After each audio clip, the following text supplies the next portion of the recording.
Okay, dear friends, thank you for coming today. It's my pleasure to share with you all my experience and to kind of present you the way that I see things unveiled for people who get on spiritual path and want to progress and get not only their health optimized but also get rid of some unwanted mental flares that actually get in the way in our with our relationship, with the communication with others, and just generally can be damaging along life.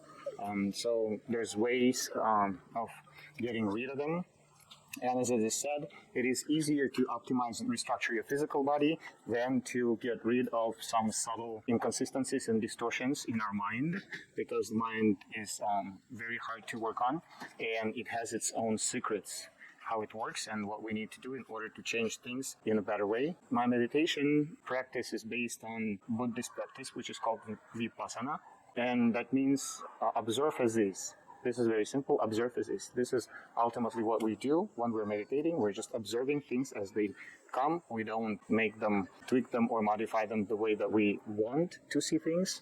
We just allow them be as they are, and we perceive the reality as it is, without putting our views or our expectations as they come to us. So basically that's all it is, just the experience of observation as things come and pass. The practice that is it's actually getting very popular within the entire world, and it's getting more popular as it goes. There's centers that are opening worldwide, and they're based on donation. It's not a commercial undertaking, and doing their best to give and serve others on this path. What I would like to begin is not exactly with meditation, but just talking about physiology, because our physiology is a complex process, and our physical body also includes the subtle body. So our physiology is not only our physical body, it is also our subtle body, which is also considered the physical. So our mind is basically a physical entity. The way that we can break it down is in a few parts, so that it's easier to understand, and then it will make sense. We've all heard about three principles of our lives, which is spiritual, spirit, body, and mind.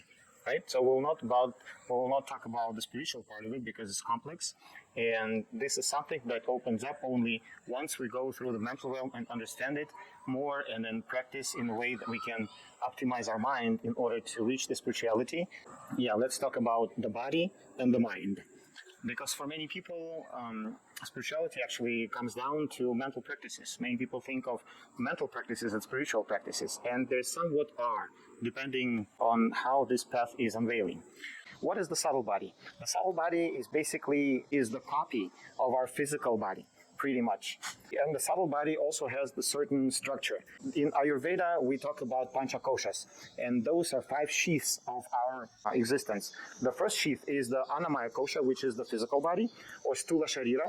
The next one is manomaya kosha, or the mental body. Then pranamaya kosha, which is the etheric body. And then there is vijnanamaya kosha, which is the highest reasoning mind type of sheath, which is the most important one on the path to enlightenment. And then Anandamaya kosha. So for the enlightenment, these 2 koshas are most considered, Vijnanamaya kosha and Anandamaya kosha. So we'll not talk about those, but let's talk about Pranamaya kosha and Manomaya kosha. So etheric body and the mental body. The etheric body, that accrues the magnetism.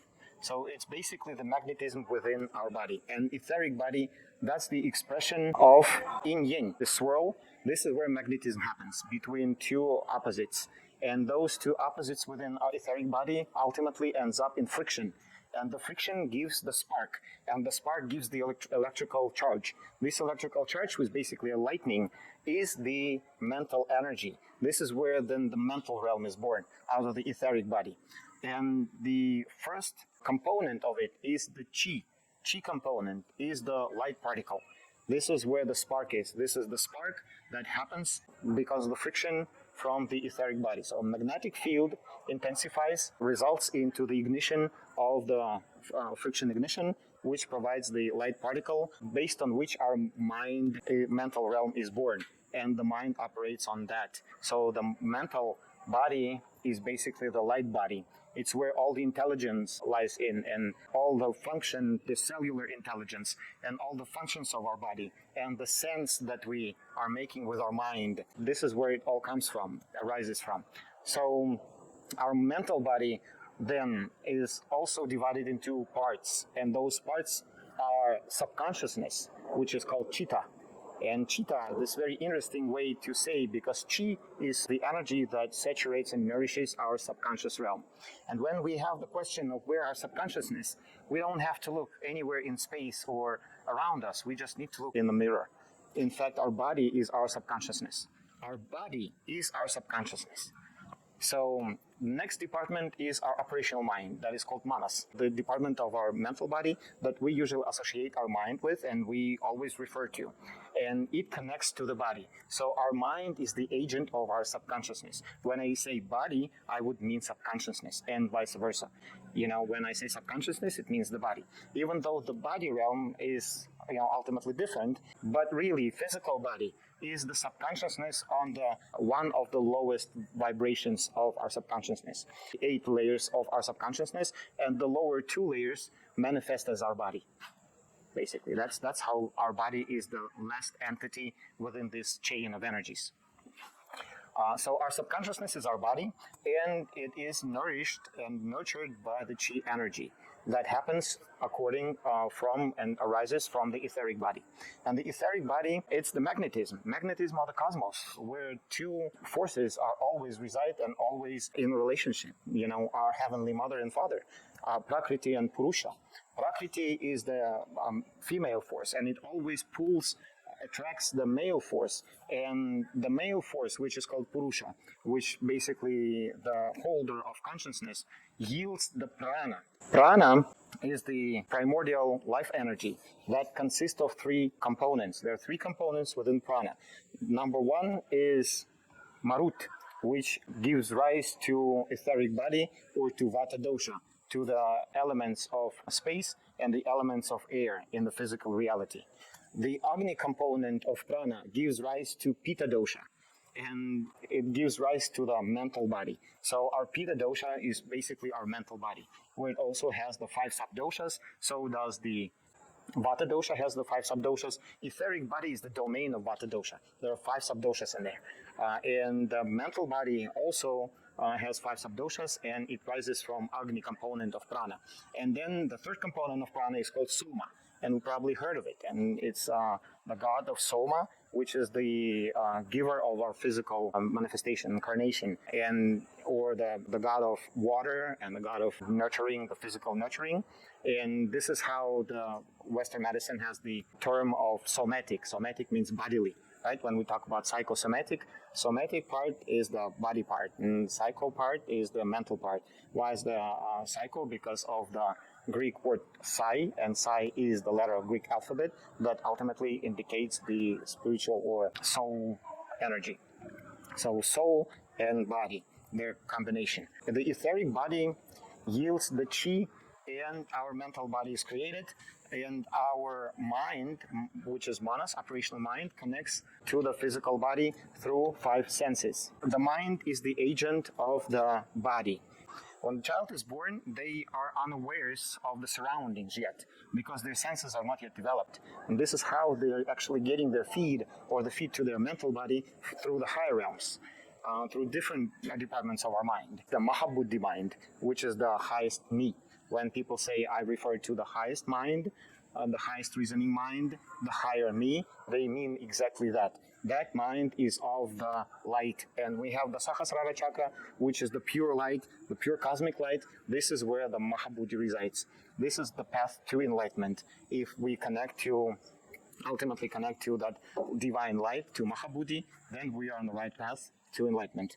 But until then, the mind is connected to the body. So the child is growing and they're developing their senses. They're connecting to the outside world. They're perceiving this outside world, and they are exploring it. How they explore it? Because their senses started to develop. And we know those 5 senses: hearing, vision, smell, taste, and touch. There's just 5 of them. and their elements that come in touch with the senses are on the external world. So our mind then becomes the agent of our body because it perceives the physical reality on the external world. Here we have one pathway that develops during this process is sentimental pathway. Why is it sentimental? Because mind connects to the senses, sense and mental. So anybody who is more inclined to live by the principles of the physical universe, the physical nature, lives the sentimental life, which if we trust our senses, then we go by that reality. Whatever our body perceives, that's what our mind believes in, basically. So we trust our senses, we always listen to our body, and we connect to the outside reality through our senses, and our mind is the agent of that. Our mind is also the agent that stands on the guard of our body, it protects it. Then what happens as the child develops, then perception happens. Whether we like something with our senses because it's pleasant, and then we develop the attachment to that because it's pleasant, it causes a pleasant sensation. And then the sense connects to that, and then the mind starts craving for it. Or we start averting things because they're not so pleasant. And if they're not pleasant, then we try to avoid that and avert from it. That actually develops our sentimental pathway. We trust the senses, we break them down into two categories, something that we like or something that we dislike. And once we've done that, then we begin to choose whether this is good, and we begin to judge. This is good because it's pleasant. This is not good because it's unpleasant. And this is how our mind actually works. And everything then flows out of that. And this is how we actually divide our life into two. It's good or bad. And then they start, some controversy. And this is how Isn't life it the becomes, source of all suffering? Because we separate things into pleasant and not pleasant. This becomes the source of suffering and the choice. And this is how life becomes a struggle. The life is struggle because we choose. We choose between the bad and good. And we judge only by our sentimental pathway, because our mind is the agent of our subconsciousness. But what happens with the subconsciousness? Our subconsciousness is not very unconscious as we think. Our subconsciousness is very conscious to the sensations, because this is our body. Subconsciousness is the body. And ultimately, something that is good by the mind would feel good to the body. It will cause some pleasant sensation within the body. So if we like something, we will start feeling the pleasant sensation in the body. And that pleasant sensation will trigger the mind to pursue that, to pursue satisfying that pleasant sensation, to somehow react and somehow fulfill the sensual desire. And something that would produce some unpleasant sensation within the body would cause the mind to try to avoid it and run away from it. And this is the sentimental pathway of perception of the outside world. This is how we separate things, and then we start judging things just by that. But what happens ultimately is our mind is really tricked into this state, because something that it may think is unpleasant, may not be so. Maybe it is not so unpleasant, or at least we know by the example. If the sugar tastes sweet, then the mind would think that it's pleasant and it would want it. It would start craving it. But ultimately, sugar is not good, right? And so this is how the sense is tricking us. Whereas like the bitter taste may feel unpleasant, but this is a healing energy, and it would actually be good for the body, but the body would avert because it feels unpleasant. So this is one of the example how the mind is tricking us based on how the body perceives it through the sensation. So the sensations are always happening within our subconsciousness, always. What happens is those tricks of mind, they start accumulating within our subconsciousness in the form of the certain structures that rise and pass, and they're like bubbles that they carry some consciousness and those 5 elements as well. So they're subatomic particles that born and then they live certain life, and then they're just, pass away. Just like us people. For example, within the scale of universe, we are like very tiny particles that just happen temporarily. For what reason, for what purpose, it's hard to say. Sometimes we cannot even judge that and, provide the answer to ourselves. What is the purpose of my life? Some people just are born and they die without knowing the purpose of their life. And some, not only people who live longer life, but some kids, babies, they're born and all of a sudden they pass away, not even having lived for a day or two. So And within our body, subatomic particles pretty much have the same structure, because everything in the universe ultimately has the same structure. The life particle has the same structure at any scale, at any universal scale.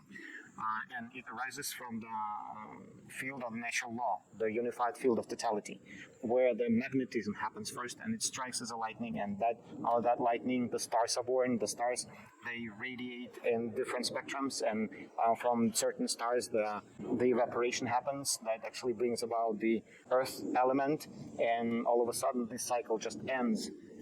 It just blows up, and then that energy is transformed to another element, another structure. Like that can be a bigger structure or a smaller structure, depending on how the energy transforms and where it goes. Based on that, we start perceiving this sensation within our subconscious realm. And if those sensations, clusters of those subatomic particles, all of a sudden start feeling good, our mind attaches to them because it feels good, and we develop some craving. We develop craving, and we get attached to that sensation, and that turns into distorted prism of perception. And that little subatomic particle all of a sudden start growing bigger. It starts growing bigger because we're attached to that, and we start feeding it with energy. Because we crave it, because it produces the sensation, pleasant sensation, and we start pursuing feeding that energy, providing to that subatomic particle something that can sustain it and provide the energy to it. So that grows and grows, and it has the mental phantom of certain events in our life born out of whatever situation, whether that situation was pleasant or not. And this is how it grows into the mental entity, which now is in the way of our clear perception of reality. And that distortion in the form of that particle is called samskara. So we develop samskaras in our subconsciousness. And those samskaras, they predispose us to the unclear judgment, to the distorted perception, subject us to a certain type of thinking, a certain way of seeing the world through the prism of that distortion. And what we're gonna think and how we're gonna act will also be conditioned by this entity within our subconscious realm. So, and we accumulate those distorted particles of perception within our subconsciousness in huge amounts for lifetimes. We accumulate them, and we continue producing them, and we continue holding on to them, and they are just nesting within our subconscious realm, and then they start conditioning the way we think. So anything that you think, the internal conversation in your head is actually conditioned by the samskara, causing some sensation within subconscious realm and causing your mind to start thinking in a certain way. So whenever you think, and if the conversation internally is ongoing, that means the samskara is talking, and then your mind is the agent of it. So it produces that type of thinking because it's under the influence of the samskara. And then at the same time, your intellectual mind kind of starts opposing it, or starts trying to justify this, or somehow resolve this controversy, whether it's good or bad. Because the Buddhi mind is the agent of the highest, ultimate enlightened mind, which holds no distortions. And the Buddhi mind is the intellectual part of our mind, which is also based on the morality and principles, which is result of the analysis and understanding what's good or what's not, based on the experience. For example, a samskara is attaching and making you crave for sugar, and after certain years, you understand because other people say, and you're accumulating that type of knowledge, and then through your own experience, you understand that sugar is not good for you, right? Because it's causing so much of inconvenience and health problems, and all of a sudden your Buddhi mind clicks on it and says, okay, sugar is not good. But yet your mind is craving for that because the pleasant sensation is ongoing within subconscious realm. So it makes your mind crave for it, but your Buddhi mind is intellectualizing, and it's opposing and it's trying to keep your operational mind, the manas, in framework of understanding and being neutral, putting the craving desire down by providing some substantial intellectual knowledge. And ultimately, we have the Maha Buddhi mind, which actually just tell both minds that this is the only way and that's it. No compromise. If the parent's perception is also distorted, then that distortion will be passed on to the child, and the perception of reality will also be altered ultimately. So that can, brew into further issues. So this is the way that parents actually pass on their, behaviors and their habits. And then doctors say, oh, it's genetic. But really, nothing is genetic. It's just behavioral patterns that we, acquire from our parents. And we all come, this world with already set of samskaras that are very deep-rooted. But yet the universe gives us a chance to develop to the grown individual before those samskaras begin manifesting again. And during the certain period of life, especially in the childhood, there's a chance the establishment of the mental body can actually go in the right path in terms of the chakras will start developing. So we have the static electrical field. Mental energy is basically electricity.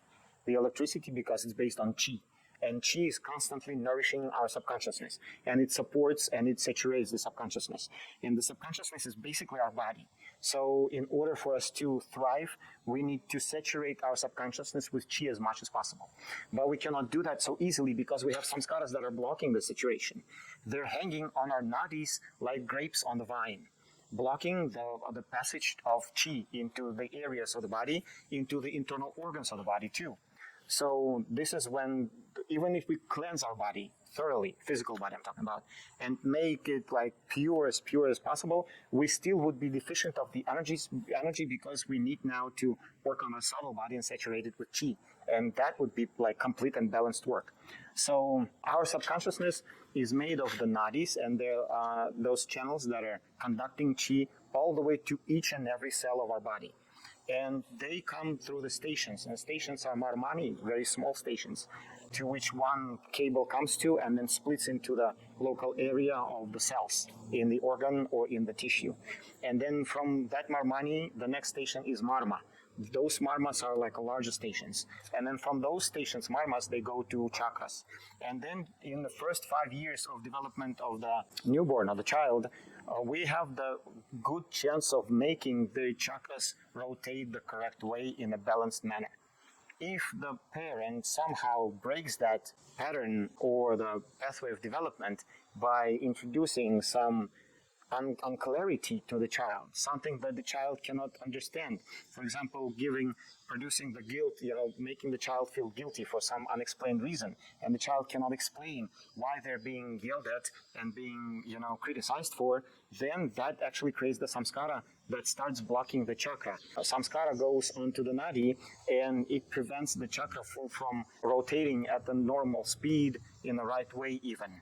It slows the development of the chakra. And chakra is like a main channel of the subconsciousness. So subconsciousness has the central system of chakras and peripheral system of marmas and nadis. Okay, so this is how this is the physiology of subconsciousness, and this is how the energy is distributed throughout this subtle body. And all of a sudden we have this distortion, which is misunderstanding, and the child cannot explain that, and they are not asking of why they're being criticized, but the parent would probably not be able to explain why they're criticizing their child. What happens is that adult may also have this projection of their own distortions or their own imbalanced state of mind to the child, because they've been criticized too. Maybe somebody was criticized at work by their boss. They come home and they feel like they need to spill this out on somebody, and they all of a sudden start criticizing their child, and then they pass it on to the child, and child's development slows down.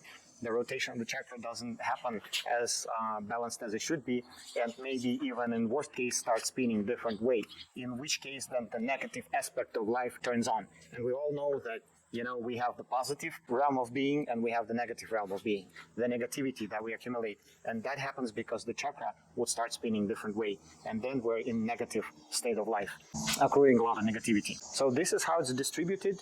And then if the child accumulates this in the first 5 years of life, then that would eventually start manifesting later in their life. And that adult will already be under their influence, their behavior will be conditioned by the inappropriate, imbalanced mental flow, and they would also be passing on those imbalanced energies, mental energies, that will be conditioned with emotions.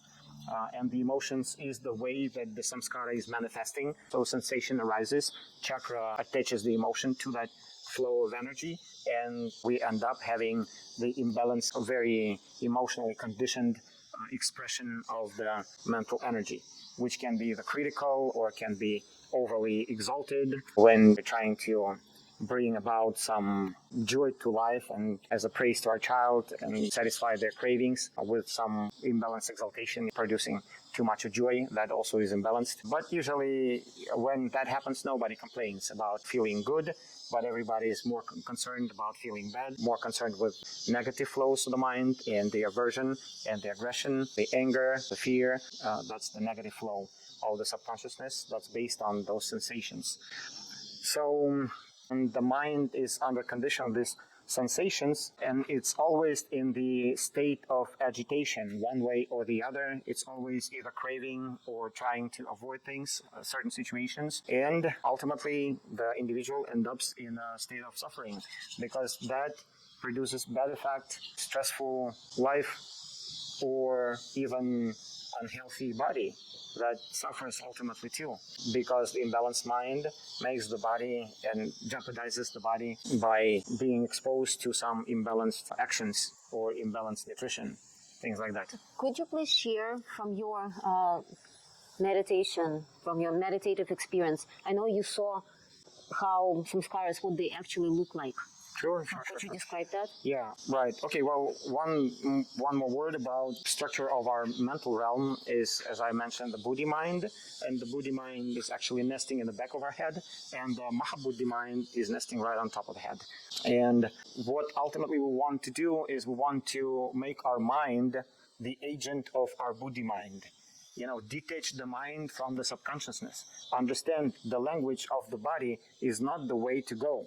If we continue on path where the mind is in the state of being dependent on the bodily sensation and pursues satisfaction of the body, path to suffering, what we can do in this case, once we understand that how it happens, we want to detach our mind from the sensation of our subconsciousness. In many cases, you may hear people say, oh, just listen to your body. Your body knows what it needs.